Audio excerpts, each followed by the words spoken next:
Halo sahabat pengusaha, kembali lagi di Titik Nol, membongkar rahasia sukses pengusaha bersama saya Yusman dan Om Eri. Pada segmen ini kita akan membongkar kembali bagaimana Rangga Umara memanajemen hati. Bagaimana menyelesaikan persoalan-persoalan atas apa yang menimpa hatinya sehingga dia tetap kuat menjaga stabilitas hatinya. Om Eri, Ya, masalah hati ini adalah sangat serius ini. ya, Ada orang putus cinta, sakit hati, akhirnya bunuh diri. Bisa begitu loh. ya.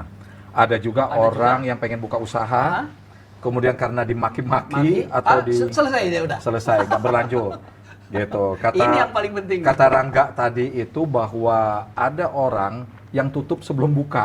Tutup sebelum buka. Nah, oke, Luar biasa. Ya, kita kembali ke Rangga. Ya, Oke, Berangga. Ya. Silakan Om Ferry, bongkar lagi.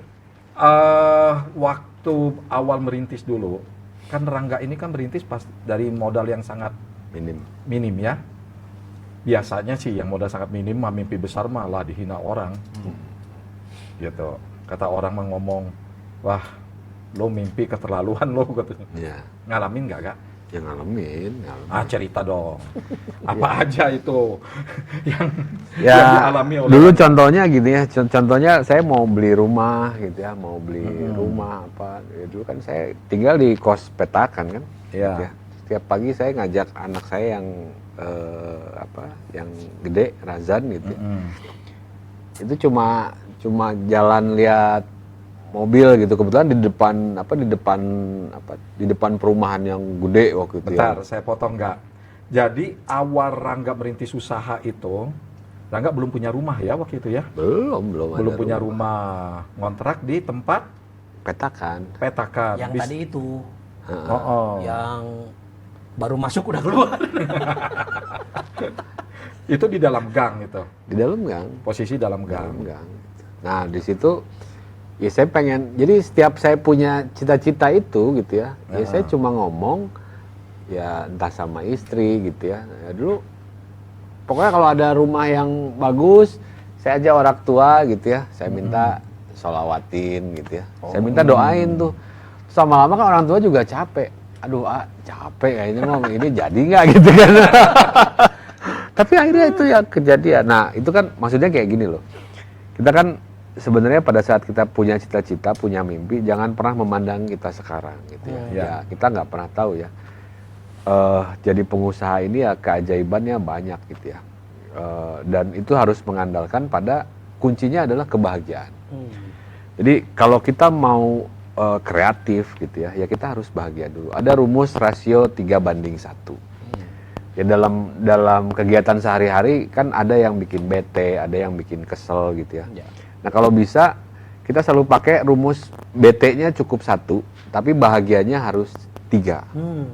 Nah itu yang harus kita ingat. Kalau perlu ditulis, ya harus selalu 3:1. Nah masalahnya kita kan lebih seneng ingat-ingat kekecewaan daripada kebahagiaan. Iya. Tapi padahal kebahagiaan itu yang paling sederhana pada saat kita bangun tidur. Masih nafas saja udah alhamdulillah. Bahagia nggak kalau ingat itu gitu ya. Terus yang kedua misalnya, masih bisa masih bisa jalan. Ini hal-hal yang sepele sebenarnya. Oke. Tapi itu yang menjadi motivasi Rangga waktu itu pengen jadi buka usaha ya? Atau yang enggak pengen ya buka usaha ya terpaksa juga. Waktu itu Karena kenapa nggak terpikirkan pengen kerja? Ya kerja dari perusahaan satu ke perusahaan yang lain, perusahaannya bangkrut. Dulu di radionya tutup. Akhirnya saya pindah waktu itu ke Jakarta. Oke. Waktu yang ini kita yang membahas masalah yang merintis usaha tadi. Rangga pernah nggak dimaki orang? Pernah. Gitu. Kapan itu dimakinya?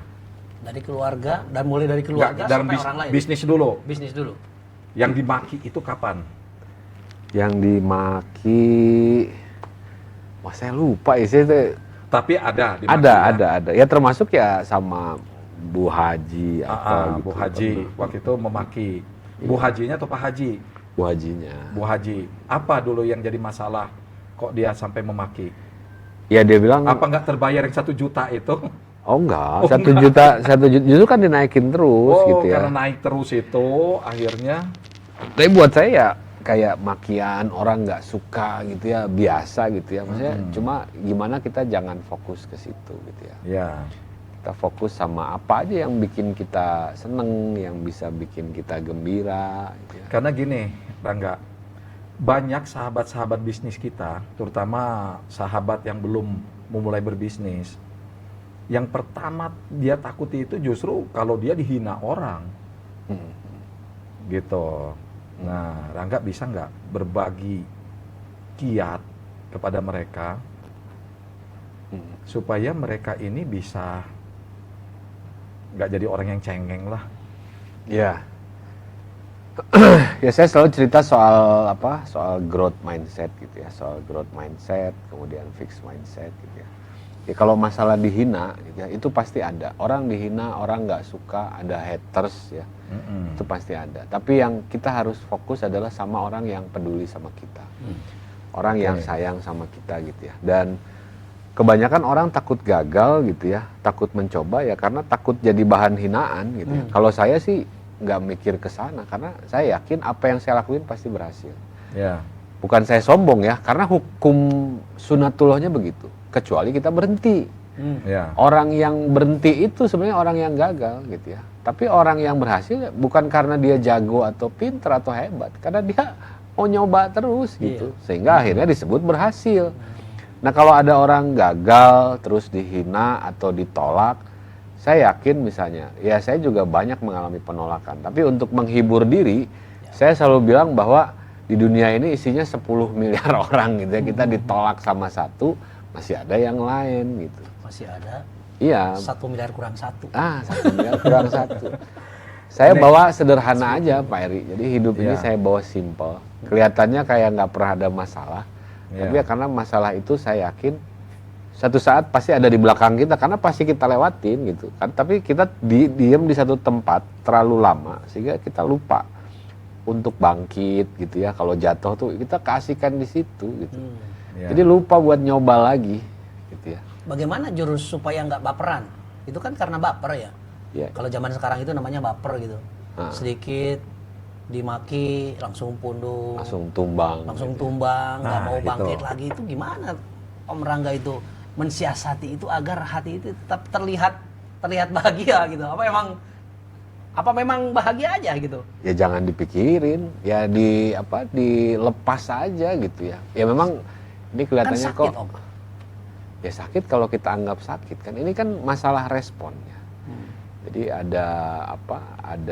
kemarin saya lupa tuh ada, kalau saya di Instagram itu selalu bicara tentang pengembangan diri gitu ya. Yang namanya kesakitan itu kalau kita mengizinkan untuk sakit. Ya sebenarnya kan kualitas seseorang ini itu kan kuncinya Om Yus. Sakit itu kalau kita mengizinkan. mengizinkan kita itu sakit. Oh, Ya. berarti menyiksa diri dong. Sakit kok diizinkan. Ya. Enggak, saya mau tanya nih.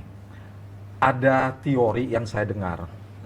Bermarketing yang paling efektif adalah bagaimana kita memanfaatkan orang yang membenci kita. Ya, ya.